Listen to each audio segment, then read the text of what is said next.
அஸ்ஸலாமு அலைக்கும் வரஹ்மத்துல்லாஹி வபரகாத்துஹு.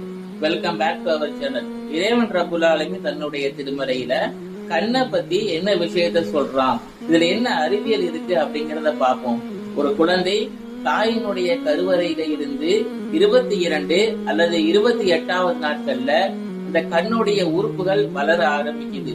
மூளையினுடைய முன்பகுதியில ஒரு புடைப்பு ஒண்ணு உருவாகி அந்த புடைப்புல இருந்து ரெட்டியா, கார்னியா, லென்ஸ் போன்ற மற்ற எல்லா உறுப்புகளும் வளர ஆரம்பிக்குது. ரெட்டியா அப்படின்னு சொன்னா ஒரு 10 அடுக்குகளை கொண்ட ஒரு சிக்கலான நரம்ப ரெட்டியா என்றும், கார்னியா அப்படின்னு சொன்னா நமக்கு எதிரே இருக்கக்கூடிய அந்த வெளிச்சங்களை உணர வைக்கக்கூடிய அந்த உறுப்பு தான் கார்னியா என்றும் அழைக்கப்படுது. ஒரு குழந்தை தாயினுடைய கருவறையில இருந்து 4வது மாதத்துல அந்த வெளிச்சங்களை உணர ஆரம்பிக்குது.